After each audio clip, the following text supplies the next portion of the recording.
I will be continuing to bring you film reviews of great movies by great directors, and today we are doing none other than Quentin Tarantino.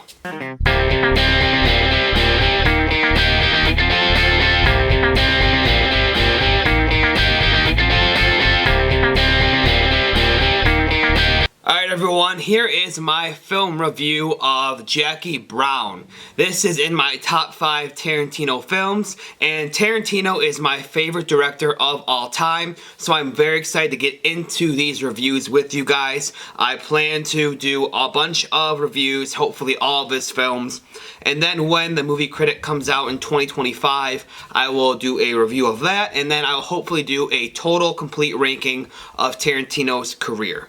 Without further ado, getting into Jackie Brown, and I just rewatched this for this review, and it's probably my 5th or so time watching this movie, and every time I watch it, I think I like it a little bit more.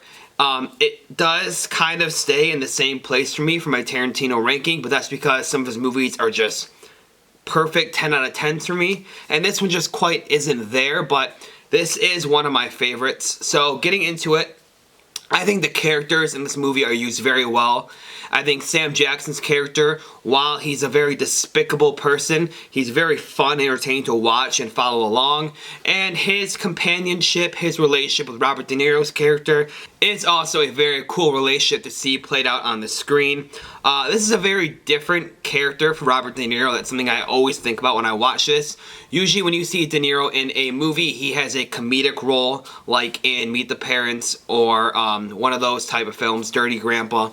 Or he has a very serious and very, strong role like in Taxi Driver or in Godfather 2 or in a lot of these great films out there.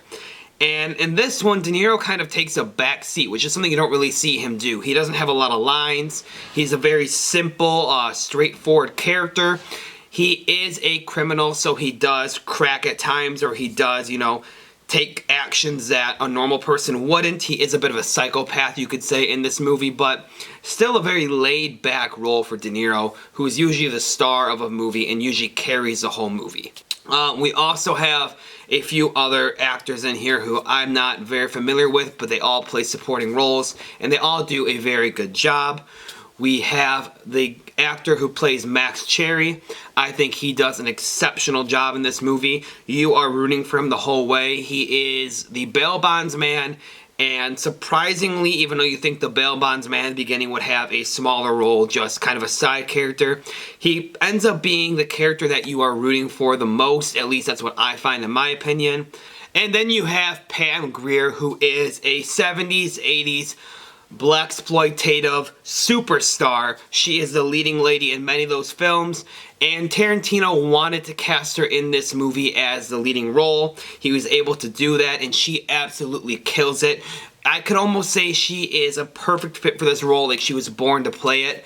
She is a very strong character who at the same time you think, oh, she's laid back, she's just doing things for Sam Jackson, she's just making money, she's just trying to get through, but in reality, she may be the smartest character in this entire film. The things that she does, the plan that she sets in motion, the way that she's able to fool the cops and Sam Jackson all at the same time, she is brilliant in this film, and I want to check out more of her 70s and 80s movies because I wonder how she was in those films and how her acting has grown and progressed through her career. Getting into the actual movie, I think this is one of Tarantino's weaker stories in a script perspective. However, I think this is one of his strongest works behind the camera as a director. This is the only time in Tarantino's career where he hasn't written an original script and an original story, so that may be why the story isn't as strong. It's still a very good story, it's still a very strong story. If any other director had this movie in their catalog, it would probably end up being their best. But for Tarantino, with how great his stories are, and how well they go from start to end and come to this epic conclusion, this one falls short a little bit. And I'm saying a little bit. This movie originally was a story that Tarantino read and adapted into a film, so that's why I'm saying it's not one of his original scripts or stories. Like I said, it's one of the only times in his career he's done this. I believe it is the only time.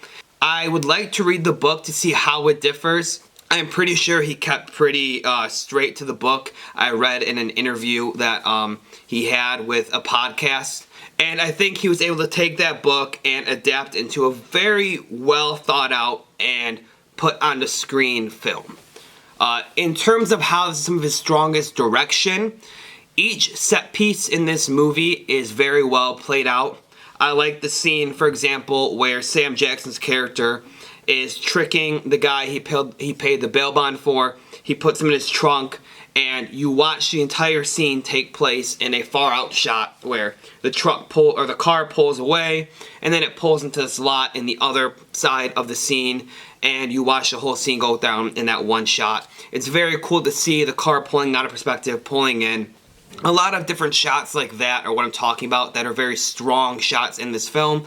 And usually Tarantino has more shock value in his movies with his shots and his set pieces, where it's a lot of gore, it's a lot of action, it's a lot of shocking moments. This one is more beautiful and well executed shots. I think that is a very strong part of this film. So like I said, acting is top notch. I think the casting is top notch. Tarantino always does a great job with casting in his films.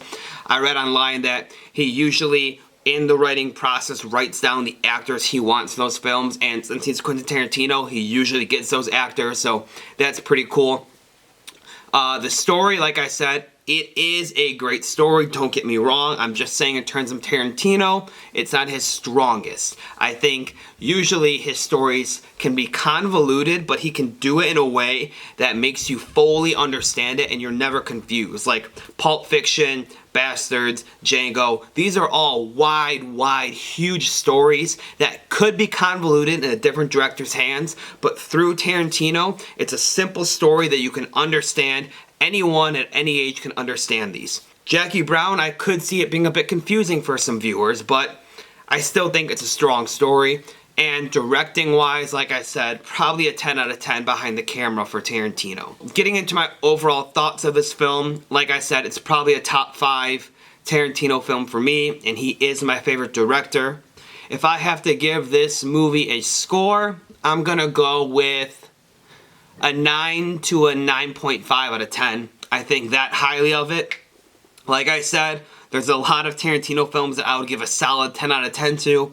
This is not one of them, but a 9 to a 9.5, it is still up there. I still hold this movie very high in my heart. It is one of the latest Tarantino movies that I got into. I watched a lot of the other ones before this one. I don't know if that has something to do with it not being a 10 out of 10. I feel like if I watched this as a kid, it could have been. It's just not as sentimental to me. But a lot of just fun, interesting things that you're able to latch onto. Sam Jackson's character drinking the screwdrivers. I feel like when I watch this movie, I want to have a screwdriver and drink it as I watch. The different characters and how they'll interact with each other and how Jackie's able to play each and every single one. That's really cool to see, and upon multiple rewatches, you're able to grasp that story more and see exactly where she plays them and where she's planting these little seeds and pulling these strings as the story moves along. So it's also very cool to see. So, like I said, I'm going with a 9 to a 9.5 out of 10. That is my review. I plan to do more Tarantino reviews, more classic movie reviews, more director reviews and rankings, so please stay tuned. Make sure to give this video a like and subscribe to my channel, and comment down below what you thought of Jackie Brown, where you would rank it among Tarantino films, and also, if you haven't seen it, let me know, are you planning on watching it? How did this review look to you? Do you want to check it out? Did I push you away from it? I'd love to hear it, so thank you all so much and have a great day.